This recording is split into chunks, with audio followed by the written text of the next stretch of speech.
Bien, bienvenido nuevamente a mis apuntes de matemática. Voy a mostrarte ahora un ejercicio de mi autoría. Verifique si el campo f, seno de i menos logaritmo natural de z, x por coseno de i más 2i por ez, i cuadrado por ez, e a la z menos x sobre z, está asociado a una función potencial u. Bien, para este caso lo que nosotros queremos ver es, tenemos un campo vectorial f y vamos a decir que está asociado a una función potencial cuando yo hago la integral de línea a través de este campo y sin importar la trayectoria, no importa por dónde me muevo, sino que solamente importa el punto inicial y final. Eso tiene mucha aplicación en la física porque, por ejemplo, la función potencial justamente solamente depende de la altura, por ejemplo, o la potencial de un resorte solamente depende de cuánto se estira el resorte o no. Entonces, no importa qué trayectoria haga o no, solamente los puntos iniciales y finales para poder calcular el trabajo. Bien, vamos para ello a usar el operador rotor y vamos a hacer el ejercicio. Bien, para verificar si efectivamente existe una función potencial asociada, lo que vamos a hacer es, vamos a calcular el rotor de f.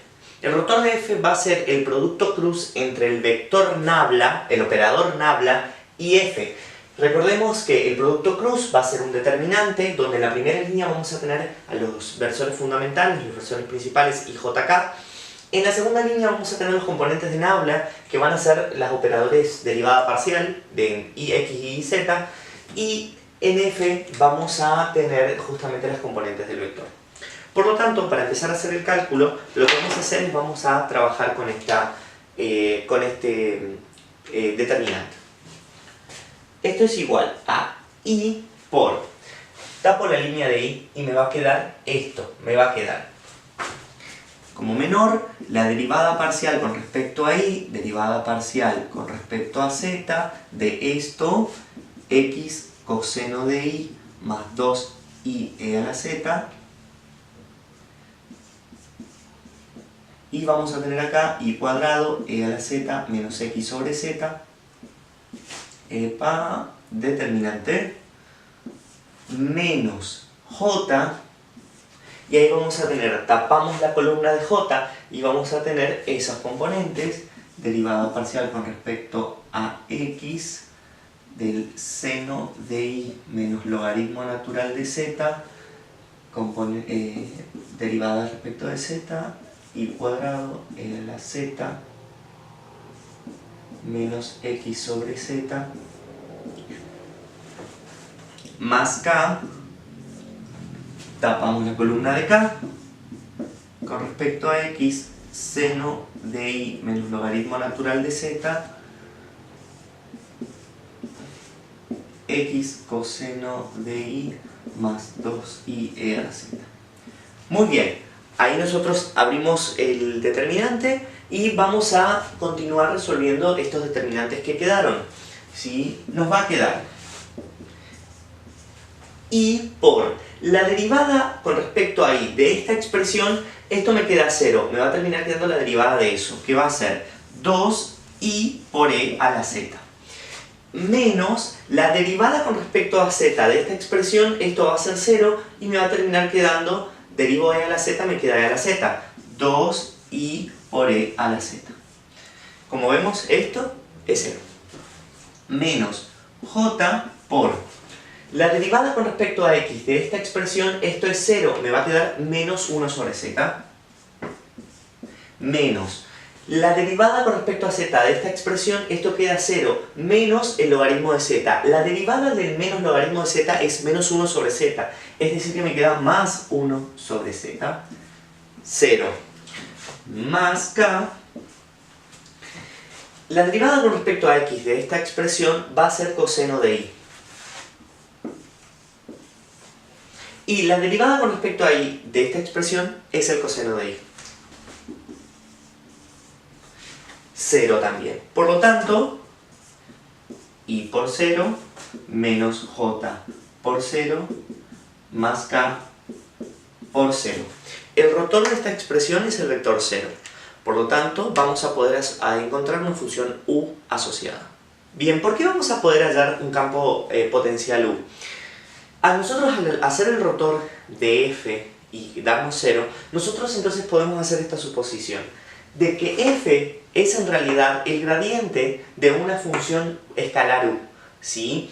Y por lo tanto, si los componentes de ese gradiente de u son estos, y estos son los componentes de f, yo voy a decir que u' con respecto a x es esta expresión, que u' con respecto a y es esta expresión, y de la misma forma con u' con respecto a z. Por ello, para poder recuperar u, yo lo que voy a hacer es voy a integrar estas expresiones y a partir de ahí voy a tener que interpretar el resultado para poder hallar u. Veamos. Para el primer caso, u' con respecto a x, como vemos todo esto es una constante. Por lo tanto, al integrar me va a terminar quedando x por el seno de y menos x por el logaritmo natural de z. Como esta es una integral indefinida, yo voy a tener que recuperar una constante, ¿sí? Para integrar con respecto a x, las funciones que dependen de las otras variables de y y de z van a ser consideradas constantes. Por lo tanto, yo voy a recuperar acá una función que va a depender de y y de z, porque cuando yo las derivé con respecto a x, consideré constantes y las eliminé. Bien, vamos a continuar ahora con la siguiente. Para este caso, integro esto con respecto a y, va a ser igual a y por el seno de y.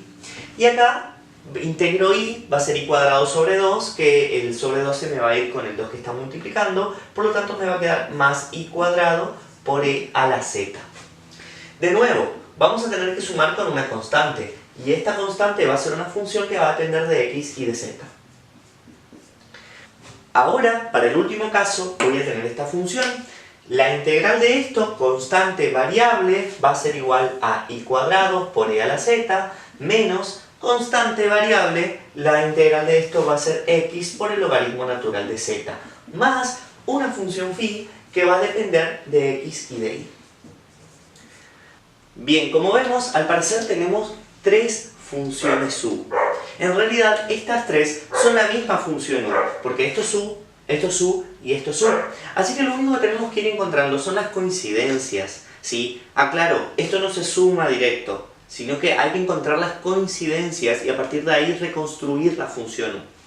Por lo tanto, veamos en este caso. En la primera tengo x por el seno de y.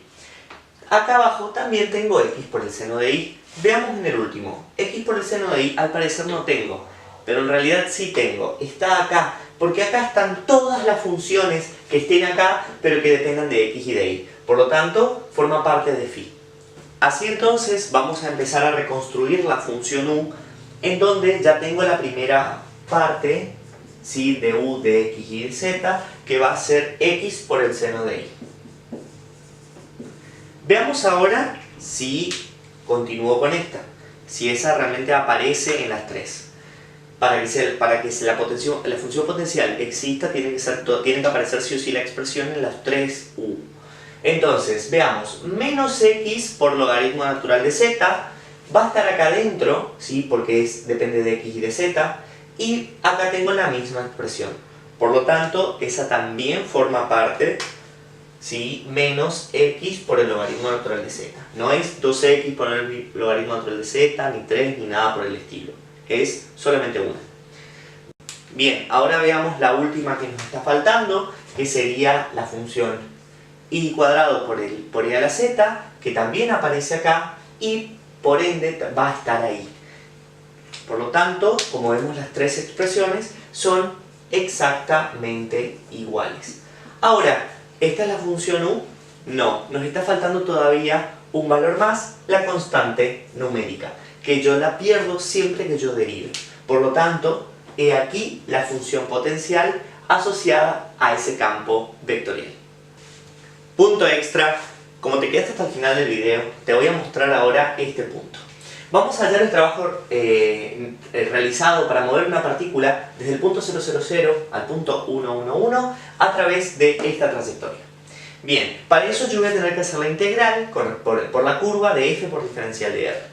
Como yo ya demostré de que f, el rotor de f es 0 y está asociado a esa función potencial u, lo que yo voy a hacer es, si fuera la integral, voy a tener que armar el vector por el diferencial y armar todo el show.